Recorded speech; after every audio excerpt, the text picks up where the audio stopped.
सभ्यता हमारी श्रमण है, इसलिए हमारा नाम श्रमण है। श्रमण सभ्यता दोबारा से अच्छी तरह से निकाल के बाहर लेके आई और सारे कंसेप्ट संबंध सभ्यता के दाएं बाएं चले।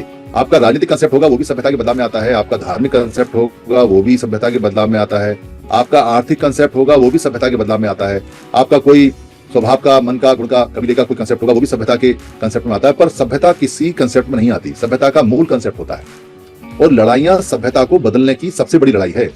ये छोटे मोटे युद्ध, छोटी मोटी राजनीति, छोटे मोटे धर्म, ये छोटे मोटे व्यापार, छोटी मोटी जाति व्यवस्था, ये अंग हैं इसके।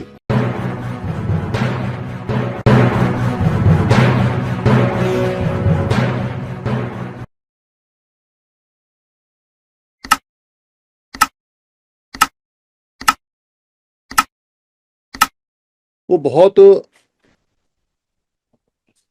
थोड़े समय तक रहती है। दिन, महीने, साल, 2 साल, 20 साल, 50 साल, 100 साल, 200 साल, बहुत थोड़े समय तक युद्धों की लाभ हानि रहती है। पर सभ्यता की जो जीत हार होती है वो बहुत लंबी चलती है। सभ्यताओं की जीत हार कई बार अनंत काल तक भी चल जाती है।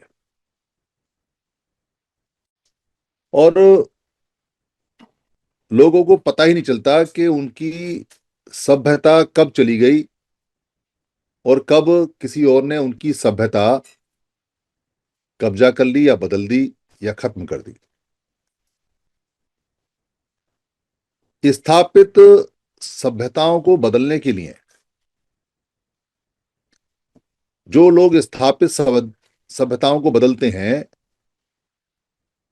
वो साम दाम दंड भेद छल कपट हर तरह का बल इस्तेमाल करते हैं, हर तरह की नीति लगाते हैं, हर हालात में और हर कीमत पर। चाहे इसके लिए कितना पैसा खर्च हो जाए, चाहे इसके लिए कितने लोग मर जाएं, चाहे इसके लिए कितने बलिदान हो जाएं, चाहे इसके लिए कितना समय लग जाए, पर सभ्यताओं को बदलने वाले लोग तन मन धन साम दाम दंड भेद छल कपट हर हालात में हर कीमत पे इन सब का उपयोग करते हैं। उनका उद्देश्य होता है सभ्यता को बदलना, क्योंकि सभ्यता के बदलने के बाद जो परिणाम आते हैं लाभ के, वो बहुत स्थायी होते हैं, बहुत लंबे चलते हैं। इसलिए जो सभ्यताओं को बदलते हैं वो जो भी कार्यक्रम करते हैं उनके मूल में सभ्यताओं का परिवर्तन, सभ्यताओं का स्थापन, सभ्यताओं का बदलाव, सभ्यताओं पे कब्जा और सभ्यता के ऊपर उसको खत्म करने का काम होता है। भारत के अंदर जैसा कि महापुरुषों ने बताया कि हमारी सभ्यता श्रमण सभ्यता है, पर इतिहास और बाकी जो जानकारी है वो ये कहती है कि कोई और सभ्यता है नहीं। क्योंकि एक देश में एक सभ्यता ही होती है। सभ्यता को खत्म कर कर, सभ्यता को बदल कर, सभ्यता को हरा कर, सभ्यता पे कब्जा कर कर, सभ्यता को अमान्य करके दूसरी किसी सभ्यता को स्थापित करने का प्रयास होती नहीं है, वो चलता रहता है। और उसके स्थापित करने के प्रयास को मेंटेन करने के लिए निरंतर ताकत लगानी पड़ती है, लगातार काम करना पड़ता है, लगातार काम करना पड़ता है, क्योंकि वो स्थापित सभ्यता मरती नहीं है, वो कभी भी निकल के बाहर आ सकती है। इसलिए उसको दबाने के लिए, उसको खत्म करने के लिए लगातार दिन रात प्रयास किए जाते हैं। किसी भी देश में, पृथ्वी के किसी भी देश में, ऐसा नहीं है कि भारत में, किसी भी देश में। आप अगर भारत की स्थिति देखोगे तो यहां पाओगे कि यहां हर चीज बदली जा रही है, और अब से नहीं, कई सौ सालों से, कई सौ सालों से। वो जो देखने में छोटी छोटी चीजें लगती हैं, वो सब सभ्यता को बदलने के लिए बाकायदा तैयारी के साथ, प्रोग्राम के साथ वो आती हैं, पर देख नहीं पाते, क्योंकि हमारे लोगों के जो नजरिए हैं वो 29 लाख, और अब तो बहुत सारे मत मतांतर भी हैं, बहुत सारे टुकड़े हैं, उनमें उलझे हुए हैं, और आपस में उलझे हुए हैं उनके कारण। इसलिए सभ्यता तक तो कोई पहुंच ही नहीं पाता। बहुत ज्यादा पहुंचेंगे, बहुत ज्यादा पहुंचेंगे तो राजनीति तक, बहुत ज्यादा पहुंचेंगे आज के समय तो संविधान तक, बहुत ज्यादा पहुंचेंगे आज तक तो हमारी नौकरियां चली गई, आरक्षण रिजर्वेशन चला गया। मतलब ये उनकी पहुंच के अपर लिमिट है। इससे ऊपर सोच नहीं है। इससे ऊपर सोच क्यों नहीं है? क्योंकि इससे ऊपर पता ही नहीं है,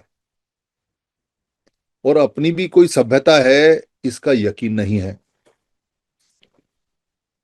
तो ये समस्या समस्या ही नहीं है, क्योंकि समस्या तो जब हो जब जानकारी हो। समस्या तो तब हो जब पता हो कि हमारी सभ्यता कौन सी है, क्या है। और सारी चीजें ढकी हुई, छुपी हुई, बदली हुई, खत्म की हुई हैं। और वो लोग जो सभ्यता का युद्ध जीत चुके हैं या जीतने का प्रयास कर रहे हैं या लगातार उसको मेंटेन करके रखते हैं, वो आने नहीं देते इस जानकारी को। तो कैसे परमानेंट तरीके से काम करोगे, कैसे जीतोगे, कैसे अपने लाभ लोगे, कैसे अनंत काल तक अपना गौरव हासिल करोगे, वो समस्या ही नहीं है, क्योंकि जानकारी नहीं है। ये जो कार्यक्रम जितने भी चल रहे हैं देश के अंदर, एक एक करके मैं बताऊंगा, लगभग 10 हैं। तो आपको समझ में आएगा कि अब तक हमने क्या किया है, क्या नहीं किया। विचार बदले जा सकते हैं। सभ्यता बदलने के लिए विचार बदलना पड़ता है। आपका विचार सम का है, समतावादी है, समानता पे आधारित है, इसको बदलना पड़ेगा। अगर इसको नहीं बदलेंगे तो सभ्यता नहीं बदल सकते।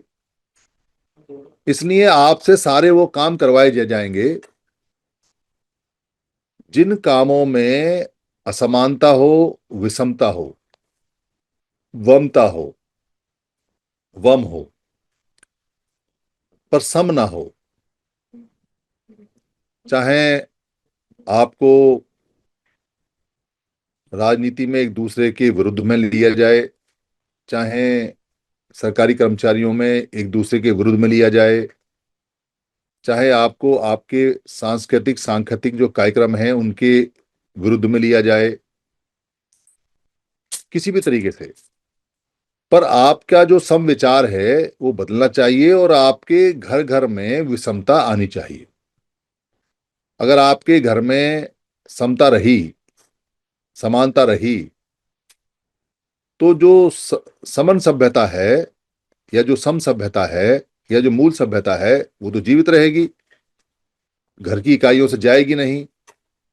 इसलिए ऐसे प्रोग्राम लॉन्च किए जाते हैं जिसमें असमानता हो, विषमता हो, इनिक्वलिटी हो, गैर बराबरी हो, ताकि आपका जो विचार समता वाला है वो कुंद हो जाए, खत्म हो जाए, और विषमता वाला विचार आपके मन मस्तिष्क पे हावी रहे और उसकी मान्यता हो जाए।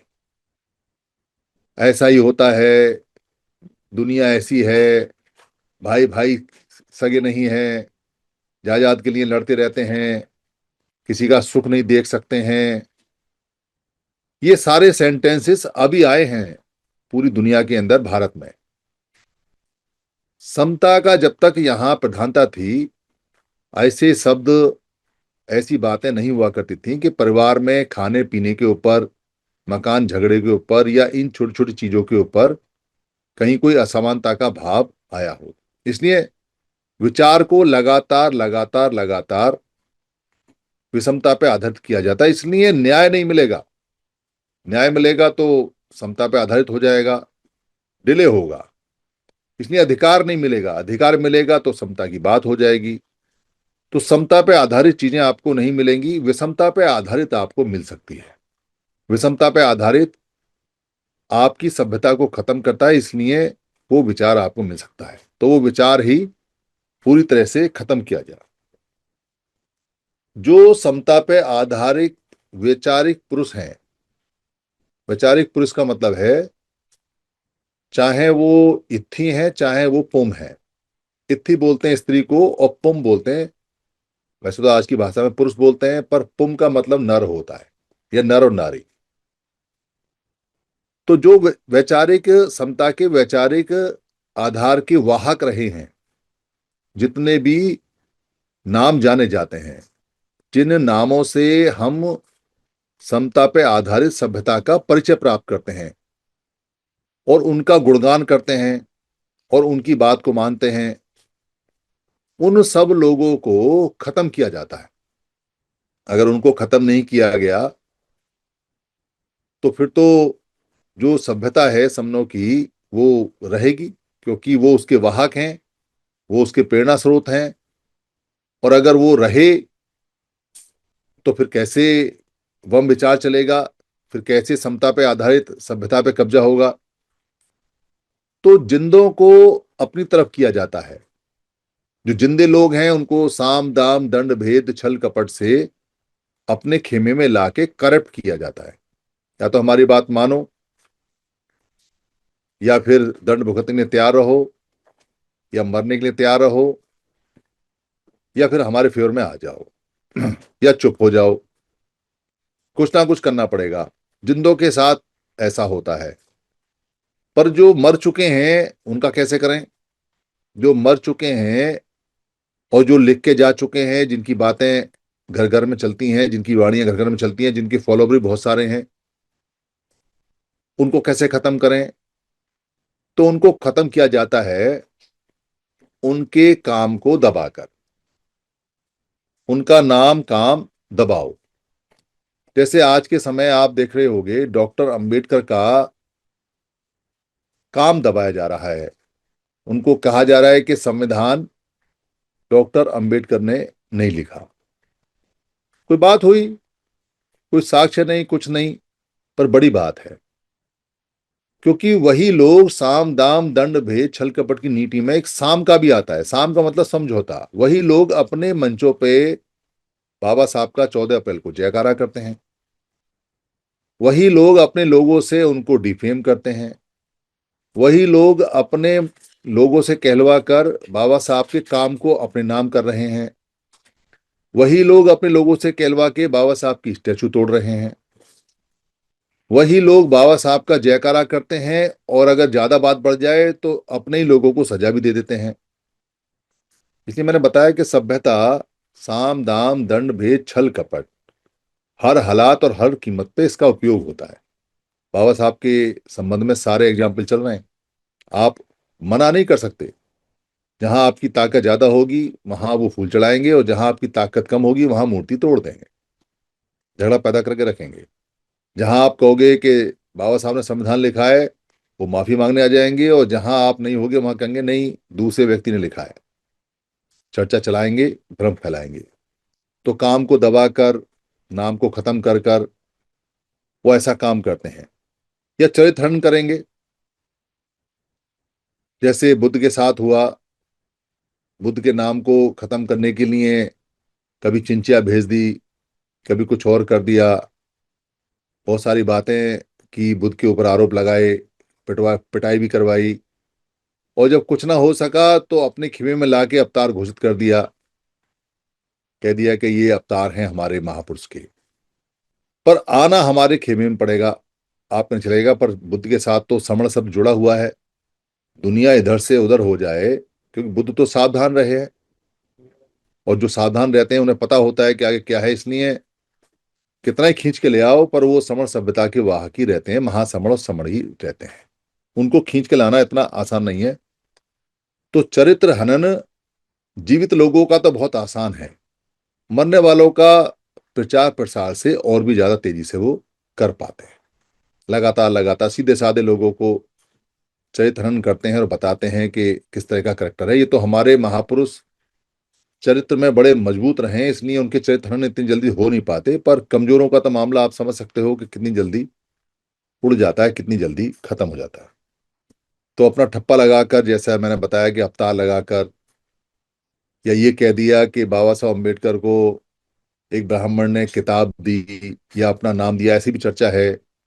या जो और महापुरुष हैं हमारे, वो कहते हैं कि जी इनके गुरु ब्राह्मण रहे या ब्राह्मण रहे। मतलब ठप्पा लगना चाहिए। जो साम दाम दंड भेद छल कपट जितनी भी नीतियां हैं उसमें कुछ भी होना चाहिए, पर हमारे खेमे में आना चाहिए। अपना कोई नहीं चल पाएगा। अपने में शामिल कर कर, पूरी तरह से कोशिश कर कर, तो ये जो काम करते हैं महापुरुषों को मरने के बाद और जो जिंदे हैं उनके साथ में, ये उसी पार्ट का हिस्सा है कि आप अपनी संस्कृति के, अपनी संस्कृति के, अपनी सभ्यता के महापुरुषों को आप महापुरुष ना कहें। या तो हमारे महापुरुष होंगे, या उनका चरित्र हनन होगा, या वो खत्म किए जाएंगे, उनका नाम नहीं होगा। जैसे सम्राट अशोक के नाम को, क्योंकि उसको समता पे आधारित उसके सिद्धांत थे और बहुत बड़ा योद्धा था, दुनिया का सबसे बड़ा योद्धा जिसने दुनिया की सबसे ज्यादा जमीनें जीती, देश जीते, और एक बहुत बड़ा राष्ट्र बनाया जिसको महाभारत बोलते हैं, उसको तो जमीन में गाड़ दिया, उसका तो नाम ही खत्म कर दिया। क्योंकि वो सभ्यता का, सवर्ण सभ्यता का बहुत बड़ा वाहक और बहुत बड़ा झंडा है, बहुत बड़ा प्रतीक है। इसलिए उसको, उसके लोगों को भी याद ना आए कि वो कभी सवर्ण सम्राट था। इस तरह से, या जो लिखी हुई बातें हैं, जो लिखा हुआ है, जो नाम है, सम्राट अशोक के शासन कैसे चलता था वो खत्म कर दिया। या जो बुद्ध ने धम्पद दिया जो आया, उसको गीता के नाम से प्रचलित कर दिया। या जितने भी जातक हैं उनको पुराण और उनको उपनिषद बना दिया। मतलब हमारा रहना चाहिए चाहे कुछ भी हो, अगर हमारा नहीं है तो फिर खत्म, या उसको, उसका कोई जिक्र नहीं। या तो बदलेगा, या तो करप्ट होगा, और या फिर हमारा होना चाहिए। तीन चीजें चलती हैं, तीन सी चलते हैं। फिर आता है किताबें। सभ्यता में जब किताबें आने लगी, या पत्थर पे लिखने लगा, लिखाई होने लगी, तो सभ्यता बदलने वाले अपने हिसाब से किताबें छापते हैं। वो कभी सभ्यता जो है उसके हिसाब से नहीं। क्या फायदा? अगर मैगस्थनीज ने ये लिख दिया इंडिका के अंदर के 7 प्रकार के समण होते हैं, तो समण सभ्यता तो निकला ही बाहर। अगर बुद्ध ने ये लिख दिया कि समण वमण होते हैं, तो पता चल गया समण भी होते हैं, वमण भी होते हैं। अगर महावीर जैन को समण मुनि बोलते हैं, या वो अपने मुनियों का आज भी श्रमण मुनि या समण मुनि कहते हैं, तो पता चल गया कि ये श्रमण लोग हैं, ये उसके मुनि हैं। और अगर समण मुनि होते हैं तो कहीं वमण मुनि भी होते होंगे, या नहीं भी होते होंगे तो वो बन गए होंगे बाद में। तो चीजें क्लियर हो गई, निकल आई सभ्यता। इसलिए किताबें आती जाती रहती हैं, किताबें बदलती रहती हैं, किताबें बदलवाई जाती हैं, और जो मूल लिखा हुआ है उसको भी बदलते रहते हैं। कोई जादू नहीं है, किताबें कोई मैन मेड होती हैं, छपाई आदमी करता है। और किताबों को जो छापते हैं, जो उनका ब्लॉक्स बनाते हैं, पहले तो ब्लॉक्स बनते थे, वो लेबर होती है। लेबर, उसको नहीं पता बिंदी कहाँ है, कॉमा कहाँ है, क्या लिखना है, जो दे दिया लिख के वो छाप दिया, और जो छाप दिया उस पे हमारे लोग अड़ जाते हैं। मतलब कोई इस बात को नहीं सोचता कि सभ्यता को बदलने में, या सभ्यता को खत्म करने में, या सभ्यता का अगवा करने में, या सभ्यता को अमान्य करने में सबसे ज्यादा अहम रोल पुराने समय में, अभी तो वीडियो ऑडियो ये सब भी चल रहे हैं, रेडियो टीवी और ये सारी चीजें आजकल आ गई हैं, पर उस समय किताबों का रोल सबसे ज्यादा था। किताबों का जो हिस्सा था वो सबसे ज्यादा था। और दिमाग में ये बात डाल दी कि जो किताब में लिखा है वो सच है, और किताब किसने लिखी है इसे कोई पूछता नहीं, किताब कब लिखी है इसे कोई पूछता नहीं। किताबों पे ही अड़ जाते हैं। और ऊपर से ऐसा समझा दिया कि रेफरेंस देना पड़ेगा, आपको संदर्भ बताना पड़ेगा। कई बार मैंने यहाँ जिक्र किया है, अरे भाई, उस पहली किताब का रेफरेंस कहाँ से लाओगे जिसके रेफरेंस से और किताबें छपी हैं? उस पहली किताब का संदर्भ कहाँ से लाओगे जिससे दूसरी तीसरी किताब छपी है? मेरे एक दोस्त हैं दिल्ली यूनिवर्सिटी में प्रोफेसर। वो कहते हैं मुझसे कि जब कभी आपको लगे कि आपके विचारों को मानने में लोगों को दिक्कत आ रही है तो मेरे को बता देना।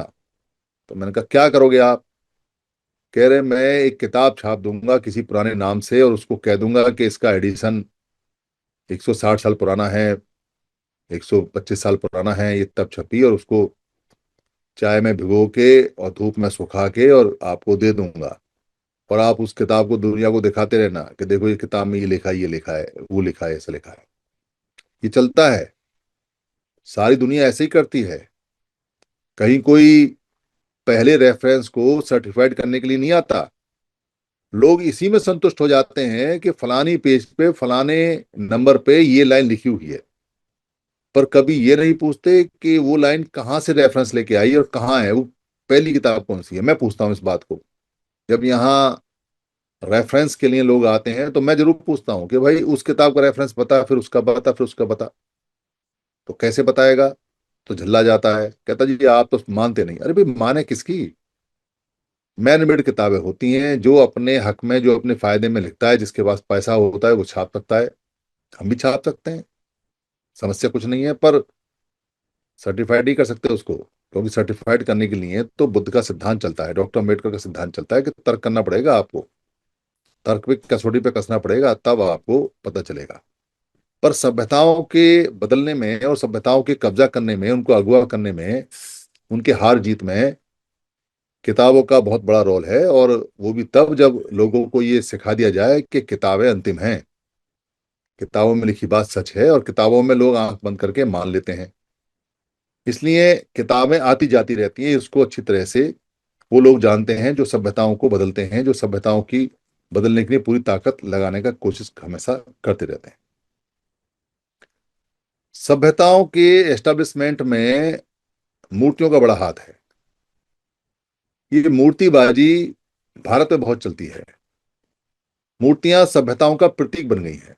शुरू में तो थूप और स्तूप थे, जो मरने के बाद हमारे महापुरुषों की याद में एक पत्थर टाइप का लगा दिया, दो पत्थर लगा दिए, तीन लगा दिए। और हरियाणा में आज भी चलते हैं, गांव गांव में, खेत खेत में दो दो तीन तीन पत्थर लगा देते हैं। वो थूप स्तूप थे, चैत्य थे। और मेमोरी में याद करने में कि ये हमारा कोई अच्छा महापुरुष रहा है, कोई महिला रही है, कोई नर रहा है, कोई नारी रही है। फिर बाद में जब छेनी हथौड़े आ गए तो मूर्तियां बनने लगी। फिर और भी अच्छी टेक्निक आ गई तो चेहरे बनने लगे। फिर घोड़ा के साथ बनने लगे, तलवार के साथ बनने लगे, बैठे बिठाए बनने लगे। फिर अपने अपने महापुरुषों की लोगों ने काल्पनिक स्टैचुएं बनानी शुरू कर दी। फिर कुछ विदेश से आ गई, उनकी कॉपी हो गई। फिर फोटो आ गए, फिर तो बाढ़ आ गई। और अब तो जीवित भी बनवा लेते हैं और मरे हुए बनवा लेते हैं।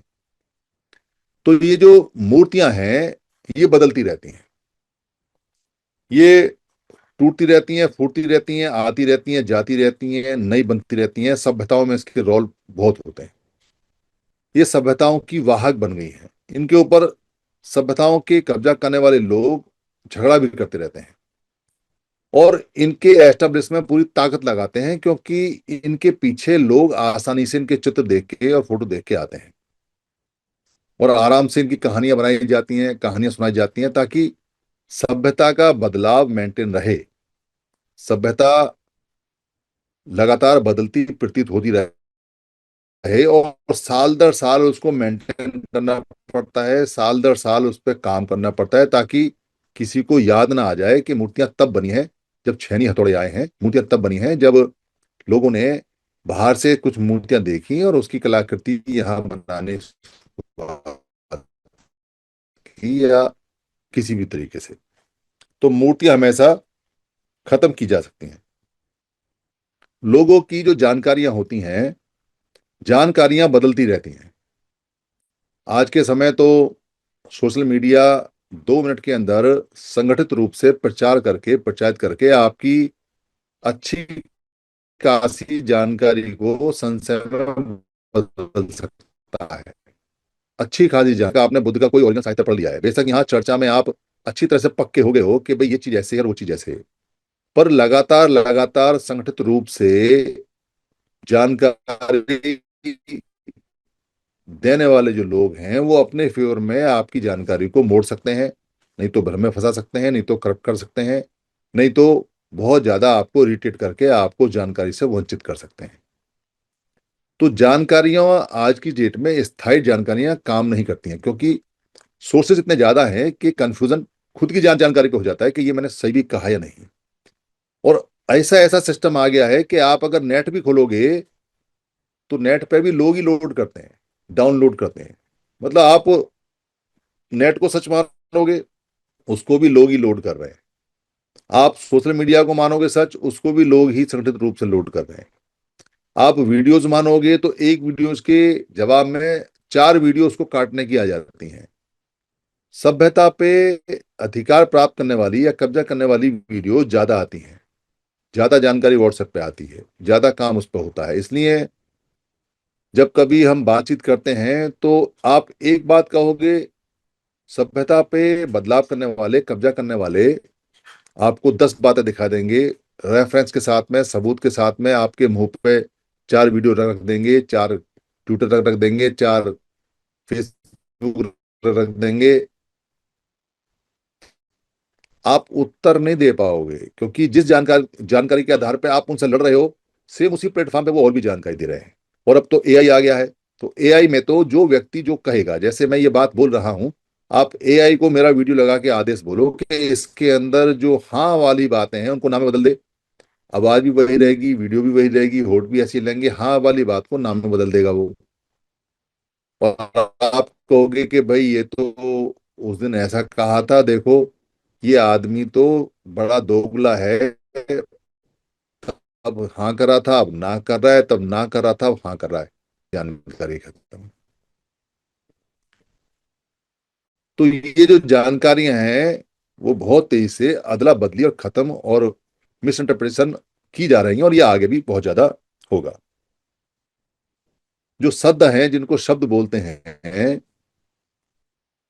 शब्द लगातार लगातार तोड़े फोड़े और बदले जाते हैं जानबूझकर। किसी भी देश के अंदर अगर कोई दूसरी सभ्यता नहीं है तो उसके शब्द बहुत तेजी से नहीं बदलते। बात करते करते, बोलते बोलते कुछ हल्के से बदलते हैं, पर उनकी स्पीड बहुत कम रहती है। पर जहां सभ्यता का रूपांतरण होना हो, जहां सभ्यता का स्थानांतरण होना हो, जहां सभ्यता का अगुवाकरण होना हो, अगुवा होनी हो, जहां सभ्यता का मालिक बदलना हो, जहां सभ्यता का युद्ध जीतना हो, वहां पर शब्दों को बदलने की स्पीड और शब्दों को बदलने की स्पीड के साथ साथ उनके अर्थ बदलने का कार्यक्रम हमेशा मिलेगा आपको, हमेशा। और वो पकड़े जाते हैं अगर थोड़ी मेहनत की जाए, पर साधारण आदमी नहीं पकड़ सकते उनको। और कोई पकड़ भी ले तो उसको प्रचारित कैसे करे, बताए कैसे, क्योंकि सभ्यता बदलने वाले लोग उस सिस्टम पे काबिज रहते हैं जहां आप जानकारी को एक साथ प्रेषित करके आगे पहुंचाने के लिए यूज करते हैं, वो नहीं आने देंगे। और आप कोई चीज अगर ठीक करोगे तो 4 लोग, 50 लोग, 20 लोग संगठित रूप से वहां बहस करने आ जाएंगे, आपको बदलने नहीं देंगे। तो शब्द बदलने का जो अल्फाज हैं, अ, अ, जो वर्ड्स हैं, उनको बदलने का और उनके अर्थ बदलने का कार्यक्रम निरंतर चलता है, निरंतर। कई बार तो एक एक शब्द को दो दो तीन तीन बार बदला जाता है। पहला वाला काम ना करे तो दोबारा, दोबारा काम ना करे तो तिबारा। तो या तो उसका अर्थ बदल के उसको अपने पक्ष में कर लो शब्द को। अगर शब्द को अपने पक्ष में अर्थ बदल के नहीं कर सकते हो तो उसको करप्ट कर दो, उसको भ्रष्ट कर दो, उसको खत्म कर दो, और नहीं तो उसको यूज करना बंद कर दो, उसकी डेथ हो जाएगी उस सद की। हमारे बहुत सारे सद ऐसे हैं जो अच्छे हैं, जिनके अर्थ खराब कर दिए, और जो खराब वाले थे उनके अर्थ अच्छे कर दिए। कुछ के अर्थ ऐसे कर दिए जो समझ में नहीं आते क्या थे, और वो क्या से क्या बना दिए, और बहुत सारे गायब कर दिए। यहाँ तक कि हमारे जो अल्फाबेट हैं, हमारे जो क्या क्या गए, उसमें से दो तीन शब्द ही गायब कर दिए और अपने जोड़ दिए। ये शब्दों के साथ में चलता है। जो राजनीतिक पार्टियां हैं या जो संगठन हैं, राजनीतिक पार्टियां और संगठन, उनको छोड़ा नहीं जाता। या तो उनको कमजोर किया जाता है, या उनको खत्म किया जाता है, या वो ऐसी ही रहेंगी और अपने पक्ष में उनको ले लिया जाता है। काम वही है तीनों, या तो उनको खत्म कर दो, या अपने पक्ष में कर दो, और या उनको पूरी तरह से इग्नोर करके, कमजोर करके छोड़ दो। वही तरीका चलता है, वही तरीका संगठन में चलता है, और वही तरीका धार्मिक साधुओं के, संतों के मठों में, या जो गुरु हैं उनके मठों मठों में चलता है। किसी भी तरह से अगर हमारी सभ्यता के साथ मिलकर काम करेगा तो सांस लेता रहेगा, और अगर हमारी सभ्यता के विरुद्ध जाएगा तो छोड़ा नहीं जाएगा। क्योंकि संतों का, राजनीतिक पार्टियों का, संगठनों का एक संगठनात्मक रोल है। उनके पास लोग बहुत होते हैं, उनके फॉलोवर होते हैं, और कईयों के तो ब्लाइंड फॉलोवर होते हैं। अब झगड़ा सभ्यता का है। अगर सभ्यता को वो अपनी को बढ़ा रहे हैं, तो जो बदलना चाहता है, जो बदल रहा है, उसके तो किसी काम के नहीं। और अगर वो बदलाव वाले लोगों के पक्ष में काम कर रहा है तो उनके काम का है। तो ऐसे संगठनों को, ऐसे राजनीतिक लोगों को, या ऐसे जो ये साधु के मठ या आश्रम या महंत या सत्संग होते हैं, उनको या तो खत्म किया जाएगा, या अपने में मिला लिया जाएगा, या वो ऐसे छोड़े जाएंगे पर हमारे लिए काम करें। ये सिस्टम चलते हैं। पर ये सिस्टम सारे के सारे उस बड़े प्रोग्राम का हिस्सा हैं जिसको सभ्यता बदलाव और सभ्यता बदलाव, क्योंकि लाभ उसमें निरंतर है, उसमें है। कोई राजनीतिक पार्टी अगर समूह की राजनीतिक पार्टी है और उसने जोर जबरदस्ती लगा के मान लो 2-4 साल राज कर लिया, तो वो परमानेंट लाभ नहीं ले सकती है। वो कभी भी हार सकती है। उसके लोगों को खरीदा जा सकता है, बेचा जा सकता है, धमकाया जा सकता है। फिर बनाते रहना दूसरी राजनीतिक पार्टी, फिर बनाते रहना तीसरी। कोई संगठन है, वो कोई डिमांड कर रहा है, कोई मांग कर रहा है, तो वो एक के दो, दो के चार करा दिए जाते हैं या हो जाते हैं। तो उनके कोई लाभ नहीं मिलते, उनसे कुछ मिलता नहीं। और जो सभ्यता के बदलाव में लोग रहते हैं वो उन्हें कुछ देते भी नहीं। कोई संत है, कोई महंत है, कोई गुरु है, तो अधिकतर गुरुओं को या तो मरने के बाद अपने में ठप्पा लगा के शामिल कर लेते हैं, या जीते जी अपने में कर लेते हैं, या उनके चेलों को अपने में कर लेते हैं। कभी कुछ लालच दे के, कभी धमका के, कभी जेल में डाल के, कभी उनके आश्रम तोड़ के। पर आने चाहिए वो हमारे खेमे में। ये सभ्यता का जो काम करते हैं, जो सभ्यता पे कब्जा करते हैं, या सभ्यता को बदलना चाहते हैं, या सभ्यता का लाभ लेना चाहते हैं, वो ये काम करते हैं। इसलिए ये तीनों जो तरह के लोग इकट्ठे करते हैं, उनका कोई बहुत लंबा कार्यक्रम होता नहीं, किसी भी हालत में कोई कार्यक्रम, और ना ही वो चलने दिया जाएगा, चाहे कोई कितनी भी कोशिश करे। जो भारत का संविधान है उसको लोग प्रियम्बल पढ़ते हैं, उस पर फेथ है, और उनको ऐसा लगता है कि ये हमको बचा लेगा, ये हमको ठीक कर लेगा। पर सभ्यता बदलने वालों की जो सबसे बड़ी चुनौती है वो संविधान है। यही संविधान नहीं जो आज के समय डॉक्टर अम्बेडकर के द्वारा लिखा हुआ है, वो संविधान भी जो बुद्ध का था, वो भी संविधान है। वो संविधान जो पेरियर लिखना चाहते हैं, वो संविधान जो बिरसा मुंडा लिखना चाहते हैं, वो संविधान जो कबीर साहब बोल रहे हैं, वो संविधान जो गुरु रविदास जी बोल रहे हैं, वो संविधान जो काशीराम जी जिस पर चलने की कोशिश कर रहे हैं। यानी समता पे आधारित जो विधान है, वो सारे के सारे जो संविधान होते हैं, वो सभ्यता के बदलाव में सबसे बड़ा रोड़ा होते हैं। इसलिए संविधानों को तोड़ा जाता है, मरोड़ा जाता है, अगवा किया जाता है, बदला जाता है, अमान्य किया जाता है, खत्म किया जाता है, कमजोर किया जाता है। ये सारे काम लगातार संविधानों के साथ में चलते रहते हैं, होते रहते हैं। ये बड़ा स्टेप है।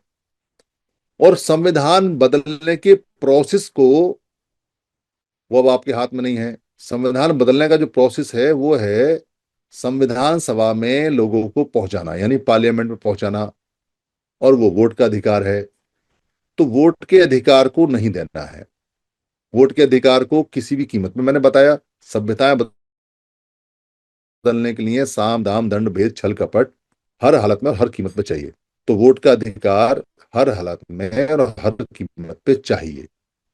जिनको सभ्यताएं मेंटेन रखनी है बदलकर या अपने पक्ष में रखनी है, वो छोटे मोटे युद्ध नहीं करना चाहते। बार बार कौन इलेक्शन लड़ेगा, बार बार कौन जिनको समझाएगा, बार बार कौन इनको अपने पक्ष में करेगा, बार बार कौन इतना करेगा। एक बार सभ्यता बदल दो, काम खत्म हो जाए। तो सभ्यता बदलने के लिए हर चीज बदलनी पड़ती है। हर चीज बदलनी पड़ती है। चाहे वो संत हैं, चाहे वाणी है, चाहे विचार है, चाहे व्यापार है, चाहे वो व्यवहार है, चाहे वो कुछ भी है, वो सब बदलना होता है। तो जब वो सब बदलना होता है तो उसकी सबकी सुरक्षा भी करनी है। अगर आप अपनी सभ्यता को बदलवाना चाहते हैं तो आपकी मर्जी है। पर अगर आप सभ्यता को बदलवाना नहीं चाहते हैं तो आपको फिर हर चीज की रक्षा करनी पड़ेगी। और हर चीज की रक्षा के लिए आपको पूरा काम करना पड़ेगा। अगर आप हर चीज की रक्षा नहीं करोगे तो सभ्यता देखते देखते आपके हाथों से निकल जाएगी। तो सबसे पहले तो ये ज्ञान होना चाहिए कि सभ्यता है कहाँ, और क- हमारी सभ्यता का नाम क्या है, पता क्या है। हमारा तो स्टेप ही खत्म है सारे। मतलब हमको तो ये पता ही नहीं। हमारे दिमाग में तो ये घुसा दिया गया है कि राजनीति मास्टर चाबी है। कोई दूसरा आके घुसा देता है, वो कहता है कि जी एजुकेशन ही मास्टर चाबी है, देखो बाबा साहब को कितने पढ़े। कोई तीसरा आगे दिमाग में घुसा देता है कि अरे बिना बौद्ध धर्म के प्रबुद्ध भारत के कुछ नहीं हो पाएगा, बाबा साहब कह के गए हैं, बुद्धि बुद्ध बोलते रहो, ये चीज चलते रहो। कोई आके चौथा घुसा देता है कि अरे तुम गुरु रविदास जी को नहीं मानते हो, तुम्हारा कुछ नहीं हो सकता है। कोई पांचवा आके हमारे दिमाग में डाल देता है कि अरे तुम लोग बामसेब में काम नहीं करते, तुम्हारा कुछ नहीं हो सकता है, बामसेब सब कुछ है, वही करेगी क्रांति। तो ये बार बार जो जितना जाता है, पर मूल ये सब किसके अंग हैं और इन सबको मिला के क्या कहते हैं, कोई भी इस पे बातचीत छोड़ो, इसकी सोच ही नहीं है किसी के पास भी। तो अब तक जो सिखाया और जो बताया वो सारा का सारा समण सभ्यता को दोबारा से समनु समनुसरण, यानी समता का सम भाव से अनुसरण याद करने का कार्यक्रम रहा, अनुसरण का कार्यक्रम रहा, मेमोराइज करने का कार्यक्रम रहा।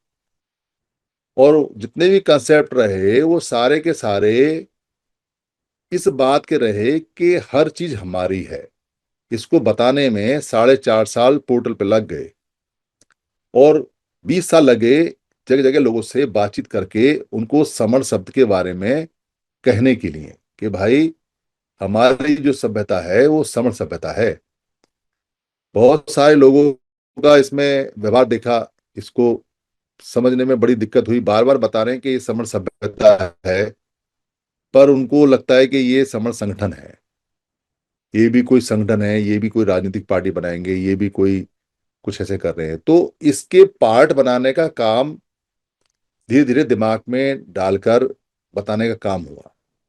जैसे इसकी सभ्यता का काम में जो हमारा का पूरा पूरा सिस्टम आता है जिसको हम बोलते हैं व्यवहार, मन, उसका काम हमने किया। और संतों को समण संकृति के माध्यम से संतों को बताने का काम किया कि जो संत हैं वो सारे के सारे इसको करें और इसको देखें। तो 9 तरह की चीजें इसमें आई और जो सारी सारी बताई गई। मतलब 9 तरह की चीजें पूरी पूरी इसके अंदर बताई। उन 9 तरह की चीजों में काम करने के लिए, सिखाने के लिए पूरी मेहनत इसमें लगी। कोई कैसे देखता है इसको? धर्म के आधार पे, धर्म के आधार पे, मत के आधार पे, गुरु के आधार पे, संत के आधार पे। तो उनके लिए समन्वय धम्म दिया कि भाई आप अपने गुरु, अपने बुद्ध, अपने जो नामदेव हैं, या जो आपके मतुआ समाज के लोग हैं, जो गुरु चार ठाकुर हच्चा घुटो उनके रूप में, या जो छत्तीसगढ़ में गुरु घसीदास जी उनके रूप में, या रविदास जी के रूप में, या कबीर साहब के रूप में, जैसे देखना चाहो वैसे देखो। तो समन्वय धम्म, उसकी पूरा सिस्टम समन्वय धम्म के आधार पे सभ्यता के लिए, सभ्यता को आगे बढ़ाने के लिए वो बताया गया कि समन्वय धम्म के हम लोग हैं। दूसरा, देश और राज्य, जिला और क्षेत्र। तो उसके लिए बताया गया कि आप किसी भी क्षेत्र राज्य के हो, पर अगर वहां आप अपने आप को देखोगे तो आप ये पाओगे कि आप समन हो, क्योंकि हर जिले क्षेत्र राज्य में एक वमन आपको मिलता है।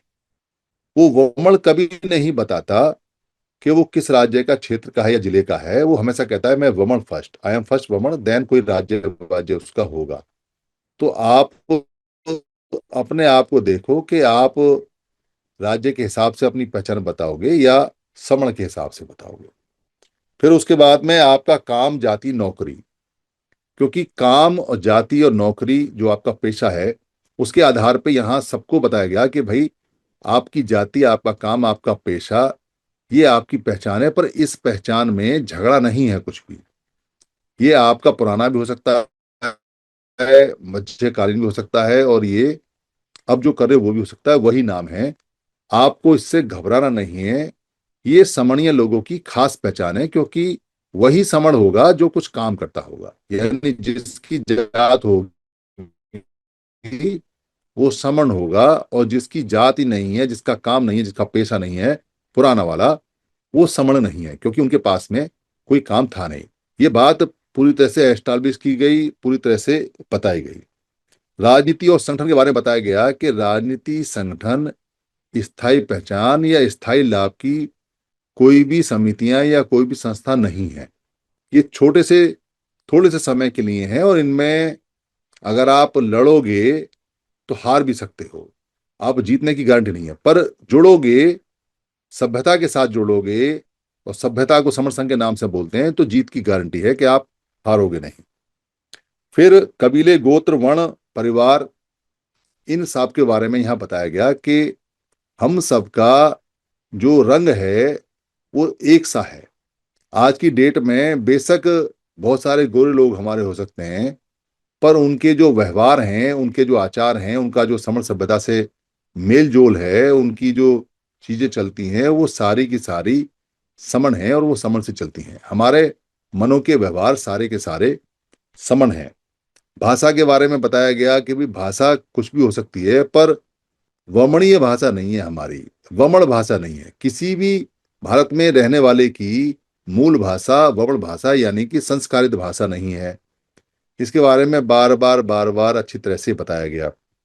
फिर बताया गया कि हमारा जो स्वभाव है, जो गुण है, वो सम पे आधारित है। हमारा नाम रूप यानी गुण स्वभाव जो भी है वो सम पे आधारित है, और सम पे आधारित होने से हम इसमें चलते हैं। फिर बताया कि हमारा स्त्रीलिंग और पुल्लिंग क्या है और फिर बताया हमारी स्थायी पहचान क्या है। तो स्थायी पहचान लगातार बताई कि हम समन हैं, और हमारी स्थायी पहचान समन है। ये सारी बातें समन सभ्यता के जो पिलर हैं उनके बारे में बताई गई। समन सभ्यता की एक एक चीज क्लियर करके बताई गई, और बताया कि भाई हम समणीय लोग हैं, सभ्यता हमारी समण है, इसलिए हमारा नाम समण है। समण सभ्यता दोबारा से अच्छी तरह से निकाल के बाहर लेके आई, और सारे कंसेप्ट समन सभ्यता के दाएं बाएं चले। पर यह नहीं बताया गया शुरू में कि ये समन सभ्यता के अंग हैं। पर ये सारे सारे, कई लोगों ने सोचा कि हम राजनीति की तैयारी कर रहे हैं, कई लोगों ने सोचा कि अब हम नेता बनने जा रहे हैं, कई लोगों ने कहा कि अब तो बस हुलिया काम। अपना अपना सोच, अपना अपना है, पर ये समन सभ्यता का पार्ट है, समन सभ्यता के अंग है। या सारे के सारे कंसेप्ट समन सभ्यता को केंद्र मान के चल रहे हैं। ये अल्टीमेट जो आज का कंसेप्ट है उसमें मैं आपको बता रहा हूँ। क्योंकि इसके ऊपर कंसेप्ट नहीं है, इसके ऊपर पृथ्वी पे जाके बदलाव से बड़ा कोई कंसेप्ट नहीं है। आपका राजनीतिक कंसेप्ट होगा वो भी सभ्यता के बदलाव में आता है, आपका धार्मिक कंसेप्ट होगा वो भी सभ्यता के बदलाव में आता है, आपका आर्थिक कंसेप्ट होगा वो भी सभ्यता के बदलाव में आता है, आपका कोई स्वभाव का, मन का, गुण का, कबीले का कोई कंसेप्ट होगा वो भी सभ्यता के कंसेप्ट में आता है। पर सभ्यता किसी कंसेप्ट में नहीं आती, सभ्यता का मूल कंसेप्ट होता है। और लड़ाइयां सभ्यता को बदलने की सबसे बड़ी लड़ाई है। ये छोटे मोटे युद्ध, छोटी मोटी राजनीति, छोटे मोटे धर्म, ये छोटे मोटे व्यापार, छोटी मोटी जाति व्यवस्था, ये अंग हैं इसके। क्योंकि ये टोटलिटी में, ये एक कंबाइंड ग्रुप ग्रुप के रूप में पूरी सभ्यता को बदलते हैं, पूरी सभ्यता को। और भारत में वही काम चल रहा है, पर बदली नहीं जा रही है और बदल सकती भी नहीं है, क्योंकि संख्या बहुत ज्यादा है। संख्या थोड़ी मोड़ी होती तो चल जाता, पर सभ्यता बदलने के लोग जो आते हैं उनकी संख्या हमेशा कम होती है। और अब जागरूकता बहुत तेजी से बढ़ गई है। और ये जो समन सभ्यता है, ये जो शब्द है, ये शब्द पुराना है और ये ऑथेंटिक है। और ऑथेंटिक होने के कारण इसके बड़े सारे लाभ हैं, इसके बड़े सारे फायदे हैं। पहले भी सभ्यताओं के बदलाव करने की कोशिश हुई है, जैसे धर्म के माध्यम से कई जगह हुई है, पर वो सफल नहीं हो पाती, क्योंकि धर्म स्थायी नहीं होता, बदलता रह जाता है। तो यहाँ सभी लोगों ने ट्राई किया, सभी लोग आए, उनकी जो उनकी सभ्यताएं थी उनके कुछ कुछ चिन्ह भारत में मिलते हैं। जैसे मुस्लिम आए, उनके कुछ कुछ चिन्ह मिलते हैं, कुछ लोग मिलते हैं, पर वो हैं समण सभ्यता के लोग। उसमें वमन सभ्यता के लोग बहुत जरा से हैं। वो कुछ यूरोपियन लोग आए, वो थोड़े से यहाँ रहे, कुछ गोवा में हैं, कुछ पुडुचेरी में हैं, कुछ एक आध स्टेट में, और बहुत छोटी छोटी सी कॉलोनियां हैं, वो चले गए। जो लोग पहले आए, खाना बदोश लोग आए, उन लोगों ने कुछ यहाँ कोशिश की, उनकी संख्या बहुत कम है, पर उनकी सभ्यता चलती नहीं है। कोई जो अपने देश से लेके आए थे वो कॉलोनी के रूप में रहे, उनकी मान्यता नहीं है, उनकी भाषा नहीं है, उनके चलते नहीं है। तो यहाँ जो सभ्यता को जब भी बदलने की कोशिश की, कोई ना कोई खड़ा हो गया। कभी गुरु नानक आ गए, वो खड़े हो गए, पर लोगों ने उनकी एक पहचान बना दी, उनको एक नाम दे दिया, सिख धर्म करके बोल दिया। बाद में गुरु गोविंद सिंह ने, उसमें फिर कुछ लोग अलग तरह के चले गए, वो फिर एक धर्म मजहब बन के रह गया। महावीर आए, बुद्ध आए, रविदास आए, उसके बाद जैसे बाबा साहब अम्बेडकर आए, तो काशीराम जी आए। ये महापुरुष और क्षेत्रीय लोग बहुत सारे हैं। जब भी सभ्यता को बदलने की कोई कोशिश हुई या अपनी सभ्यता को उजागर करने की कोशिश हुई, ये सारे महापुरुष अड़ गए, लड़ गए। जितने जीत पाए जीते, जितने नहीं जीत पाए वो चलते रहे, पर सभ्यता को बदलने नहीं दिया। सभ्यता की लड़ाइयां लगातार लगातार चलती रहती हैं, और इस पे पूरी तरह से काम करने की बात होती रहती है। तो हमारी सभ्यता बहुत बड़ी है, और उसका जो शब्द है वो समण है। ये जो समण शब्द है, ये बड़े कमाल का है। पर ये कमाल तब करेगा जब आप प्रचार प्रसार करोगे। नई नई बातें आती रहती हैं। जैसे हिसार के अंदर एक बात आई निकल के कि हमारे जो परिहार सर के पिताजी थे, समन श्री जगन्नाथ परिहार सर, उनका जब निधन हुआ तो उनकी डिग्री का कागज आया, तो पता चला कि सभ्यता को बदलने का कितना बारीकी से काम होता है। कि हम जो समण थे, हमको नॉन ब्राह्मण लिख दिया। तो देखो किसको प्रमोट कर रहे हैं, वो कोशिश क्या कर रहे हैं, हमारी सभ्यता के बदले अपना नाम रखने की। हमको खाली समण कह सकते थे, श्रमण कह सकते थे, और कुछ नहीं तो जो कोई कास्ट वास्ट होगी उस समय जो नाम दिया होगा वो डाल सकते थे, पर नहीं। क्योंकि बदलाव सभ्यता का चल रहा है, इसलिए वो नाम आया। और रेस लिखा हुआ है वहां पर, रेस और क्रीड। रेस जो बोलते हैं कई देशों में, रेस उसको नस्ल को बोलते हैं। सभ्यता के नाम से भी वो सभ्यता, हालांकि सिविलाइजेशन होता है, पर कई बार रेस चल जाती है कि हमारी रेस सुपीरियर है, यानी हमारी नस्ल सुपीरियर है। व्यक्ति सभ्यता के नाम से अपने आप को बोलता है। तो यहां बहुत दिनों बाद हम अपने अल्टीमेट शब्द पे आए। अल्टीमेट शब्द समण, ये सच्चा शब्द है, ये एस्टैब्लिश शब्द है, ये झूठा शब्द नहीं है। पर अगर कोई झूठा शब्द हो वो भी चल जाता है, कोई छोटा शब्द हो वो भी चल जाता है, वो भी एस्टैब्लिश हो जाता है। अगर उसका प्रचार हो। एक शब्द का जो प्रचार है, शब्द का प्रचार है, वो उसकी सफलता की गारंटी है, चाहे वो शब्द कैसा भी है, झूठा है, काला है, पीला है, मोटा है, बाहर से आया, नया आया है या नहीं है। कोई भी आप नाम रखो, कोई भी शब्द रखो और कुछ भी आप चलाना चाहो, उसका प्रचार होना चाहिए। और प्रचार अगर होगा तो एस्टेब्लिश हो जाएगा। इसलिए ये जो समण शब्द हमें प्राप्त हुआ है और मिला है, इस सभ्यता को हम कितना बचा सकते हैं, ये इस समण शब्द के प्रचार के ऊपर डिपेंड है। जो लोग समण संघ को गाली देते हैं, वो हमारा काम कर रहे हैं, वो अपना काम कर रहे हैं, वो समन सभ्यता को बाहर निकालने का काम कर रहे हैं। इसलिए कोई समन संघ को गाली बकता है तो एक लकड़ी और डाला हो वहां, और थोड़ी तेज जले, क्योंकि काम हो रहा है। विरोध में काम ज्यादा अच्छा होता है। तो समन समन बोलेगा, गाली गाली बकेगा, 10 लोगों को गाली सुनाएगा, 3-4 लोग विरोध में आ जाएंगे, 3-4 लोग समर्थन में आ जाएंगे, पर रहेंगे समण सभ्यता के लोग ही। याद करेंगे समण सभ्यता को, गाली बकेंगे समण सभ्यता को, तो जो प्रोटेक्ट होगी और जो बढ़ेगी वो समण सभ्यता बढ़ेगी। समण शब्द को गाली बकने से वो भी काम हमारा चला है। पर किसी भी व्यक्ति को, दूसरे को उसके नाम से गाली नहीं देनी है, तो फिर उसकी सभ्यता बढ़ेगी। तो उसका जिक्र भी नहीं करना है। वो हमारा जिक्र करे, वो समन को गाली बके, उससे हमें फायदा है। पर हम किसी को किसी और नाम से गाली बके, उसमें उसका फायदा है। ये प्रचार का और समन सभ्यता को बढ़ाने का या सभ्यताओं को बढ़ाने का बड़ा अच्छा है। आज भी लोग दूसरे लोगों को गालियां बकते हैं, हालांकि उनकी सभ्यता नहीं है, पर बढ़ते हैं वो आगे। जितना गाली बकते हैं उतना। वामसेप ने तो यही काम किया, गाली बक बक के उनको कहां से कहां पहुंचा दिया। इसलिए समन शब्द के बारे में या समन संघ के बारे में या समन संघ के बारे में आलोचना करो। आलोचनाओं का खूब स्वागत है, जब तक समन संघ को डायरेक्ट हिट ना हो, डायरेक्ट नुकसान ना हो।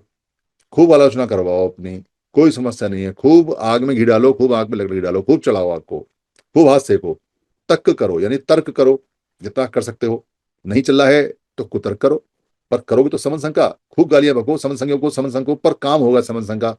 क्योंकि हम कोई चुनाव लड़ने नहीं जा रहे हैं जो हमको इमेज की चिंता है। कोई हम किसी के पास कुछ मांगने नहीं जा रहे कि हमको देगा नहीं। करो तो वितर्क करो, कुतर्क करो, सतर्क करो, तक करो, मगर कुछ ना कुछ चर्चा में समन संघ और समन संगी रहना चाहिए, समन शब्द रहना चाहिए। तो एकल प्रचार करो, अकेले प्रचार करो, टी शर्ट लगा के, टोपी लगा के, घूम के फिर के, कैसे भी है। तो सांघिक प्रचार करो, तो सांघिक प्रचार करो, तो सांकेतिक प्रचार करो, नाचने का करो, गाने का करो, शोर मचाने का करो, बच्चों का कोई खेल वेल का करो। तो सांकेतिक करो, सांस्कृतिक करो, कल्चरल करो, प्रचार करो। तो व्यापारिक प्रचार करो, अपने व्यापार के प्रोडक्ट पे लिखो, अपने जो बोर्ड लगाए उस पे लिखो, पर करो प्रचार। तो मानसिक प्रचार करो, मन के अंदर हमेशा रखो और सामने वाले के मन पे वार करो कि हम समन है और तू भी समन है। करो मानसिक, तो झल्लाएगा, गाली बकेगा, कुछ करेगा, पर समन शब्द अंदर घुसेगा, जाएगा। तो शारीरिक प्रचार करो, टाटू पे लिखवाओ, शरीर बनवाओ अपना। जितना भी कोई कहीं जाके कोई एक्टिविटी करनी है शारीरिक, उसमें समन समन होना चाहिए, उसका प्रचार करो। तो राजनीतिक प्रचार करो, आप भले ही अलग अलग पार्टियों में रहो, पर कहो मैं समन हूं। आप लड़ो आपस में, पर प्रचार करो। तो दुख में सुख में जरूर प्रचार करो। अगर कोई मर गया है तो वहां समन कल्चर का प्रचार होना चाहिए। और कहीं कोई खुशी का माहौल है, कोई शादी है, कोई बर्थडे है, तो वहां प्रचार करो। एक झूठा मनगढ़ंत प्रचार शब्द प्रचार से जीवित हो सकता है, आपको खाने खराब कर सकता है, आपकी सारी संपत्ति ले सकता है, आपको गुलाम बना सकता है। एक झूठा शब्द प्रचार प्रसार में इतनी ताकत होती है। और उसको मेंटेन करने के लिए जो झूठा प्रचार करते हैं, झूठे शब्द करते हैं, उनको लगातार दिन रात काम करना पड़ता है। पर सच्चे शब्द में एक खास बात होती है कि सच्चा शब्द जब आता है, सभ्यता का ओरिजिनल शब्द जब आता है, तो वो एक साथ जंप करता है। जैसे आप बताते हो तो लोगों के दिलों में एक साथ घुस जाता है और उसकी संख्या एक साथ बढ़ जाती है और समय बड़ा लगता है और उसको ज्यादा मेंटेन भी नहीं करना पड़ता है। एक बार पता चल गया कि समान है, प्रचार हो गया, तो हमेशा के लिए ठप्पा लग गया। तो ये अनुसरण लगातार लगातार लगातार लगातार सभ्यता को जीवित करने के लिए करना है। हम यहाँ समन सभ्यता को बढ़ा रहे हैं इसलिए क्योंकि समन सभ्यता बढ़ने से क्या होने वाला है, जैसे एक छोटे बच्चे को, दो छोटे बच्चे खेल खेल रहे हैं और उनको आपने काली जो गोटियां हैं और सफेद गोटियां हैं वो आपने दे दी। तो काली गोटी और सफेद गोटी का उनको खेल बताया कि आपने काली काली गोटी इकट्ठी करनी है, एक के साथ एक जोड़ा बनाना है, और दूसरे को कह दिया कि सफेद गोटी का एक के साथ एक जोड़ा बनाना है। तो जोड़ा बनाने के लिए कुछ सम चाहिए, सम यानी समान, एकता। उनको चिपकाने के लिए कुछ सम चाहिए, एक सा चाहिए। वो सम हमने उनको बताया कि दो काला रंग एक सा होता है, सम होता है, समान होता है, इसलिए तू इसको काली काली गोटी देख के इकट्ठा कर। और दूसरे को कह दिया कि तू सफेद सफेद जो सम गोटी हैं उनको इकट्ठा कर। तो बच्चे सम का जब फार्मूला बता दिया तो वो इकट्ठा करते हैं। ठीक वैसे ही समन संघ के अंदर लोगों को इकट्ठा करने के लिए सम का फार्मूला चाहिए, कुछ सम होना चाहिए। सम का मतलब सिमिलर, सिमिलर मतलब एक जैसा, समान होना चाहिए। अगर समान नहीं होगा तो जुड़ेगा नहीं, क्योंकि अगर समान नहीं होगा तो उसके पास जोड़ने का बहाना नहीं है। कैसे समन संगी जाएगा और जाके किसी को जोड़ेगा जब उसके पास में कोई संभाव नहीं है, कोई समानता नहीं है, कोई वहां पे सिमिलरिटी नहीं है, तो कैसे मिलेगा? तो सिमिलरिटी ये सारे के सारे बहाने हैं हमारे पास, जो हमने अपने समन ग्रंथ में लिखे हुए हैं। कोई धार्मिक भाव में सम होगा, किसी का गुरु एक सा होगा, किसी का धर्म एक सा होगा, किसी का मजहब एक सा होगा। तो आप उससे जाकर कहोगे यार तेरा भी गुरु यही है, मेरा भी गुरु यही है, तू भी समण मैं भी समण, तो मिल गया ना, सम मिल गया, तो जुड़ जाओ। पर गुरु भी समण है ये बाद में बता देना, पर सम भाव से मिल गए। किसी की राजनीतिक पार्टी एक सी है, अरे तू भी कांग्रेसी है, मैं भी कांग्रेसी हूँ, हम दोनों समण हैं। तू भी बीएसपी का है, मैं भी बीएसपी का हूँ, हम दोनों बीएसपी के हैं। तो वहां समण मिल जाएंगे आपस में कि भाई हैं तो हम सारे सारे समण। कोई नौकरी में मिलेगा, कोई पैसे में मिलेगा, कोई फैक्ट्री में मिलेगा, किसी का गुण मिलेगा। तेरा भी गुण ऐसा है, मेरा भी गुण ऐसा है, तेरा स्वभाव भी ऐसा है, मेरा स्वभाव भी ऐसा, देखो आप मिल जाते हैं। कोई क्लास में मिलेगा, सम स्वभाव में मिलेगा। कहीं कोई व्यापार में मिलेगा, जो व्यापारी करता होगा, अरे तेरा भी ये काम है, मेरा भी ये काम है, तू भी समण है, हम भी समण है, तो सम भाव भाव से मिलेगा। कोई कहीं जाति के आधार पे मिलेगा, जाति के आधार पर तो बहुत जल्दी चिपक जाते हैं मैग्नेट। तो जाति के आधार, तेरी जाति भी ये है, मेरी जाति ये है, तू भी समण है, मैं भी समण हूँ। उसको बाद में समझाते रहना कि बाकी जातियां भी समण हैं, पहले चुपका लो उसको, तो वो चिपक जाएगा। कहीं क्षेत्र के नाम से चिपक जाएगा, अरे तेरा भी जिला वही है, मेरा भी जिला, सम हो गया, सम तो चिपक गए। तू भी वहां का है, मैं भी वहां का हूँ, चिपक गए। कुछ भाषा के आधार पर चिपक जाएंगे, अरे तेरी भी ये भाषा है, मेरी भी ये भाषा है, दोनों चिपक गए। कुछ दुख के नाम पे चिपक जाएंगे, तेरा भी ये दुख है, मेरा भी ये दुख है, तू भी समझ मैं भी समझ, चिपक गए। कुछ खुशी के नाम पे चिपक जाएंगे कि भाई तेरी भी खुशी ये है, मेरी भी खुशी है, चिपक गए। कुछ रिश्तेदारी परिवार के नाम पे चिपकेंगे, या तू मेरा चाचा, मैं तेरा भतीजा, तू मेरा बेटा, मैं तेरा बाप हूँ, तू भी समझ मैं भी समझ, कुछ वहां चिपक जाएंगे। तू मेरी बुआ, मैं तेरी भतीजी, कुछ वहां चिपक जाएंगे। तो सम ढूंढना है, सम। आप अगर किसी को ये कहोगे तू समर संघ में आ जा, तो समर संघ में तो सम है ही नहीं। आप समर संघियों पर, वो तो समर संघी नहीं है, फिर कैसे चिपकाओगे? तो उसको समानता में ला जाने के लिए, उसको सिमिलरिटी में लाने के लिए आपको बहुत मेहनत करनी पड़ेगी, बहुत मेहनत करनी पड़ेगी। उसको पूरा संघ समझाओ, फिर संघ बताओ, फिर उसको लाओ, फिर यहाँ जोड़ो। उसके बाद फिर उसको जब समझ में आएगा तब वो जुड़ेगा। तो ऐसे तो हमको 1000 साल लग जाएंगे, ऐसे काम नहीं चलेगा। इसलिए सभ्यताओं को उजागर करने के लिए अब तक जितने भी काम किए हैं महापुरुषों ने, या जो जो काम अब तक हुए हैं, जहां जहां भी हैं, वहां आपने समानता ढूंढनी है, सम ढूंढना है। और सम अगर आपको मिल गया तो समन हो जाएगा। सम मिलना चाहिए, सम मिलते ही समन हो जाएगा। आप कोई वम नहीं ढूंढ रहे हो, ये वम वाले कमाल कर जाते हैं। आप तो सम हो, तो सम ढूंढो, सिमिलरिटी ढूंढो, काम बन जाएगा। ये हमारा अल्टीमेट काम है कि हमको समण ढूंढना है, समण बताना है, हमको अनुसरण करना है। और इससे समण सभ्यता ऑटोमेटिक बाहर निकल के आ जाएगी। और निकल के क्या आ जाएगी, लगभग काफी हद तक निकल के आ चुकी है और काम चल रहा है। हमारा कोई और काम नहीं है अभी, बाकी काम समर संगी खुद ब खुद कर लेंगे। इसको हम कई बार बता चुके हैं। क्योंकि अगर आप सभ्यता में कोई और उद्देश्य जोड़ोगे, सभ्यता पीछे रह जाएगी, वो उद्देश्य से आगे बढ़ जाएगा। आपने डॉक्टर बाबा साहब अम्बेडकर का वो प्रसंग पढ़ा हो, एनिलेशन कास्ट के अंदर है, जिसके अंदर वो ये कहते हैं कि जब कांग्रेस बनी थी तो कांग्रेस से पहले सामाजिक संगठन का, जो सामाजिक कुरीतियां हैं उनको खत्म करने का संगठन बना था।